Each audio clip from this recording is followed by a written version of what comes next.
Hey, difference maker. It's Kirby. It's 8:30 p.m. Fluffy hair and all. I've had a gigantic day. I was up at 4 a.m. this morning. First call at 5 o'clock in the US, and I've just been like go go go all day. And I literally just went to put my son to bed, and Ramika came up and she said, "Do you need to do something tonight?" And I was like, I haven't done my Facebook Live yet. So here I am committing to it. I am absolutely exhausted. uh, anyway, we'll stay awake for a few more minutes. I wanted to share something with you tonight. If you watched my live stream yesterday, you might have heard me talking about my dad's memory. So if you don't know, by the way, if this is the first time you've ever tuned into this, you know, I'm Kirby, and I help coaches fill their calendar with clients, awesome clients at that. Just in case you're new to my world and you're like, who the hell is this guy talking about his dad with his fluffy hair? Anyway, um, right. So my dad, he, where do I start? Like, he was such an awesome guy, and whilst I don't want this live to be all about how awesome my dad was, because I'm sure your dad's more awesome than my dad, right? Um, he passed away 17 years ago yesterday, and I was reflecting as I went to bed last night late on some of the things that I learned from him, and there's a lot that I didn't get to learn from him because he died when I was 19, and I didn't get to learn how to change a tire on the car. He didn't teach me how to shave. He didn't see me get married. He didn't see me, well, didn't see me get married both times. That's another story. He didn't see my kids born. You know, lots and lots of things he missed out, and lots of things I missed out on as a result of his death. But I was reflecting on the positives, right? Because I think that's really important, and that's a good lesson in life. That's a good lesson that he taught me, which is not one of the five I want to share with you. But one of the things that I learned from him, the first thing that I learned from him, and I think that I try my best to do this every day for you guys, is to be of service to other people. If you don't know, he was a cop. He was such a friendly guy. Like, I just remember he was always liked. You know, his funeral was just insane. I remember driving behind his hearse and just seeing like police officers everywhere, like hundreds of them. And I remember pulling into the service, and they all took their hat off, and it was like a really emotional moment for me. And I was like, wow, he was really loved. He was really liked. And that's because he was always of service to other people. Like, he just cared so much for other people. And I think part of what I do as a difference maker, and part of what I try and do every single day when I turn up for you guys, whether it's here on this live or whether it's for clients or whatever, is to really help you. Like, and I know this is probably counterintuitive to what a lot of people are saying out there, that you shouldn't give your stuff away for free, and you shouldn't do this and you shouldn't do that. And I get all of that. But equally, I can't help myself. Like, I just feel obliged to help. I feel obliged to be of service to other people. And I think I got that from my dad. And specifically, and by the way, if you're jumping on, say hello. I'd love to know if you're here. I can see a few people jumping on. So say hello in the comments, and I'll see if it pops up. So that's the first thing that I learned, was just be of service to other people. And this is the important thing. He never asked for anything in return. Like, ever. I remember he installed people's kitchens for them. I remember his uncle moved up from London to Newcastle, where we lived in the UK, which was, pretty significant move. And he went into my uncle's house before my uncle moved into it, and he gutted the thing out, and he basically renovated the whole house for my uncle before he moved in. And I remember, like, he just worked his ass off, and he never asked for anything. Like, he never said, hey, you got to pay me, or hey, you got to give me this, or hey, you got to give me that. He just really gave a shit about people. And I think that's something we sometimes miss today. Like, we're, especially with what people teach is like, just get out there and sell, like, yeah, I get that that's a thing, right? But also, when is it a thing that we just get out there and help? I don't know. So that's lesson one that he taught me. The second lesson, which I want to talk to you about, and I want to tell you a little story about this. When I left school, I went to my careers advisor at school, and they do the whole thing where, I don't know if you have this, by the way, or if you've ever spoken to a careers advisor, but I remember being 15 years old. And in the UK, we leave school at 16 years old. And the career advisor said to me, hey, young man, what would you like to do with your life? And I was like, I don't know, I'm 15. So at the time, this was like 1999, I think, somewhere like that, like late 90s. And at the time, it was like the dot-com boom, right? And everything was about computers. Everything was about technology. And I said, you know what? I want to do something with computers. I want to be, wait for it, and this will make you laugh, I want to be a computer programmer. Which, looking back on it, is absolutely hilarious. And he said, all right, well, and he typed in his little magic thing, and out popped this thing. And he said, to be a computer programmer, you need to do this course at college. And he gave me the thing, and he said, you need to get these grades at school. So, for the next 12 months at school, I worked as hard as I needed to get those grades, which is generally how Parkinson's law works. You do what you need to, but nothing more. And so I got the grades I needed. I went off to this course at college, and I started to learn computer science, which are two of the words that I would never have thought I would have ever worked in. So anyway, I'm doing my thing, and I just hated it. Every day I went to college, and I'd just be like, this is rubbish. I just don't like this at all. I don't ever see myself doing this as a career. Now, at the time, bear in mind I was 16 years old, right? And so I was in this course, and I was like, one of my best mates at the time, Terry Rickard, his name is, lovely guy. I said to him, you know what? I want to go to music school. I was big into my music. And in fact, that's something you might not know about me. I still like to produce music, like house music, electronic music. And so I was DJing in nightclubs at this stage and producing music part-time. And I was like, I just want to go and produce music. I want that to be my thing. So I actually quit my my college course, and I joined the music school, right? And I didn't tell my parents. Naughty. And I went home, and my mum found out, and my dad found out that I had dropped out of computer school and gone to music school. And as you can imagine, music school is not a high-paying thing, right? When you come out of music school, the people don't come and swim to you and go, wow, come and play some music for me, Kirby. But if you leave computer school, a lot of people say, come and get a big job. So, in fairness, as much as mum loves me, she wasn't really that impressed. But I remember dad coming to me, and I was pretty upset about the whole thing, and, I felt like a bit of a dud. And dad came into my bedroom, and he said to me, and I'll never forget this,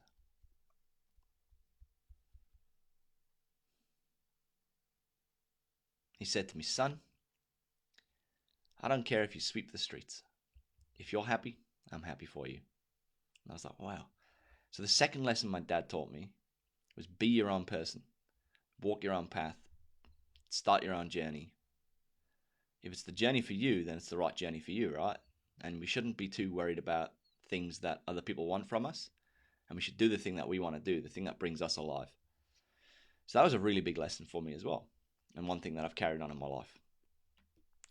The third thing that he taught me was do the thing that makes you happy.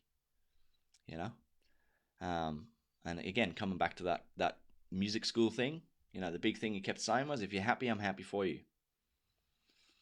And that was a really big thing for me.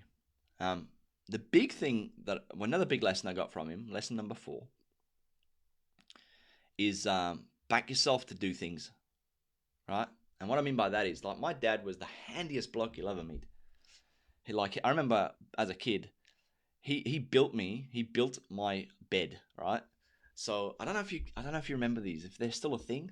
It was called a cabin bed. I don't know if you remember these things, but it was basically a bed that was lifted off the ground, high enough that you'd almost hit your head on the ceiling if you woke up in a hurry at night. Almost like a bunk bed with no bunk underneath. And he built this thing by hand out of timber, and it was rock hard solid. Like, you wouldn't move this thing in a million years. And it was amazing. It had like ladders, and underneath he built me a desk and a wardrobe and like everything. It was the best thing ever. I loved it so much. And I remember under it he set up my computer so I could do my homework. And I just loved that thing. And he built it, and he built lots of things by hand. He built pretty much half of my mum's house, which is still pretty much standing there today. So this guy, like, he's a cop, right? But he could bricklay, he could weld, he could do everything, right? And I always feel, I still feel bad about the fact that I'm absolutely goddamn hopeless with a power tool. If Ramiga ever sees me with a drill, she's like, put it away.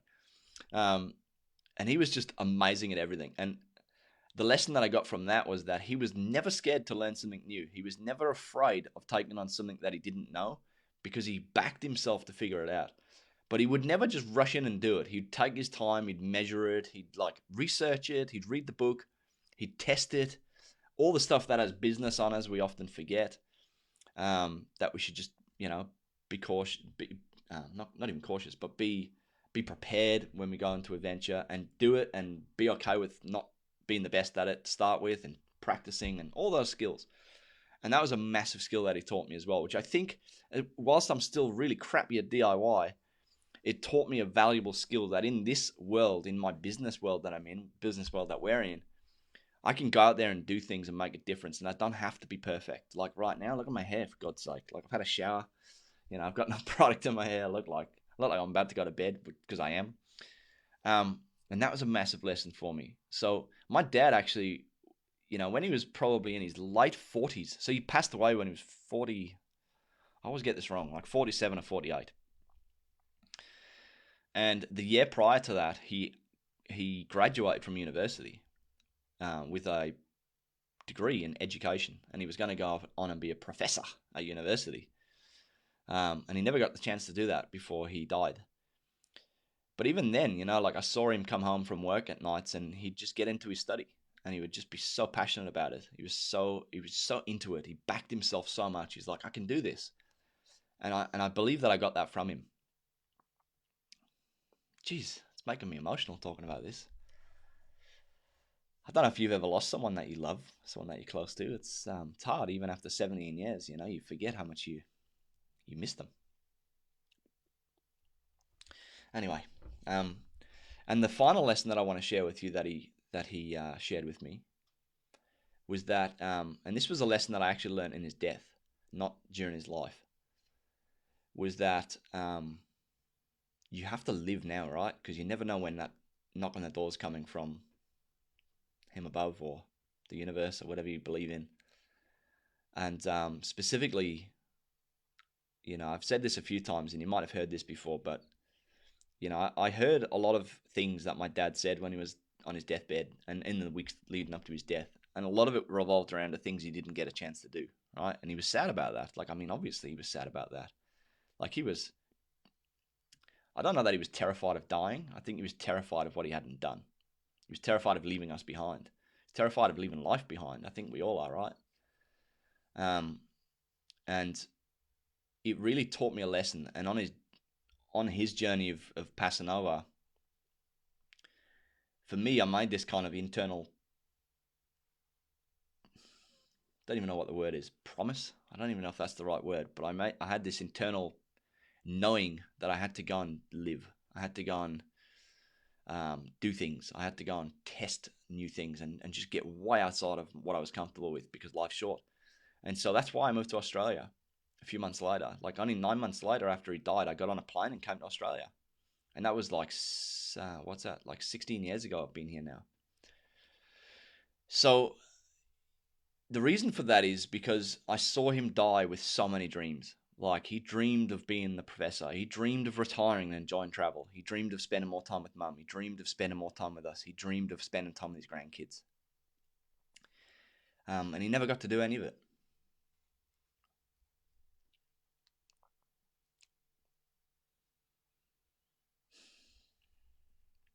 And so my big thing that I want to leave you with, lesson number 5, is that you have to, 1,000,000%, and I 1,000,000% believe in this, is that you have to live this life with more memories than dreams.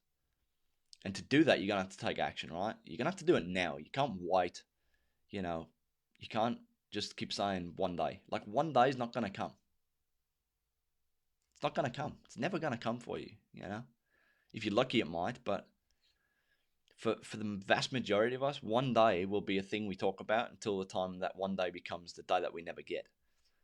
And I saw that with my dad. And that's why I moved here. And that's why I started my business, because I was like, you know what? Am I really willing to give up what I'm passionate about in pursuit of like keeping myself comfortable? Am I really willing to not do the things that light my heart up because I'm safe? Am I really willing to sit still and be miserable because I've got a mortgage and kids? And the answer was no, right? And I know that for some people they might think, that's a crazy mentality, but until you've sat next to someone and held their hand and watched them take their last breath and heard them cry because they were going to leave you behind, like that is heart-wrenching stuff. And there is nothing in my life.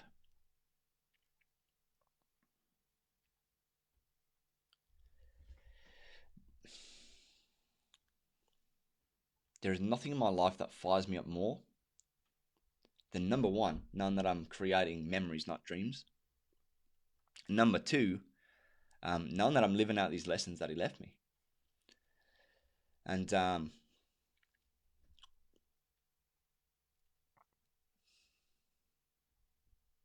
like it sucks that he's not here.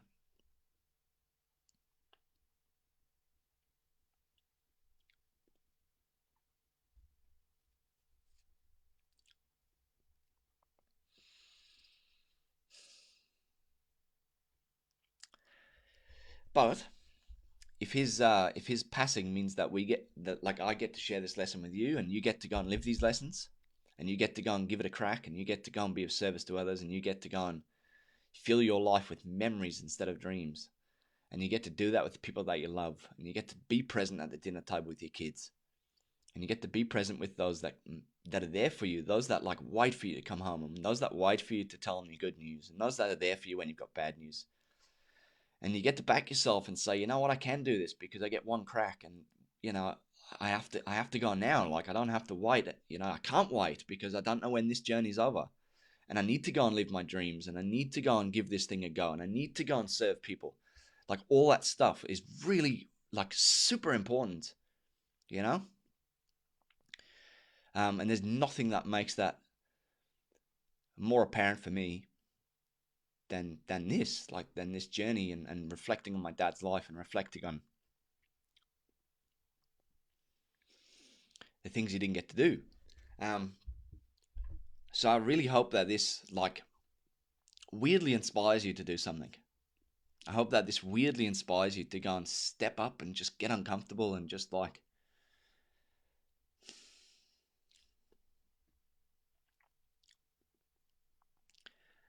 grab onto the opportunity. Like it's right there. You just got to go and grab it. So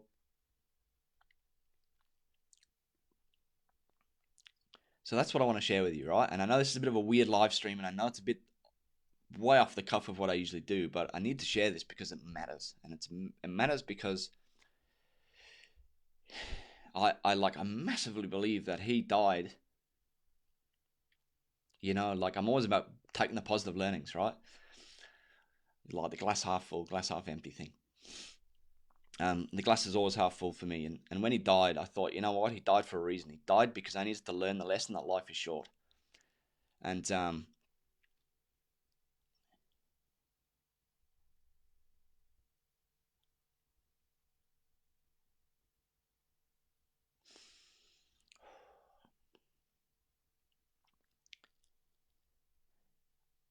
I hope that his death and the lessons that I'm sharing with you, in some weird way, spur you into action, spur you to be a better parent, spur you to be a better partner, husband, wife, lover, um, spur you to show up and show yourself. Even though you didn't know him, um, yeah. So I hope it does. And I'm gonna go now. Ah, but go and tell the people that you love them, and yeah, have a good night and have an awesome weekend. And I'll see you on Monday. Okay, see you guys.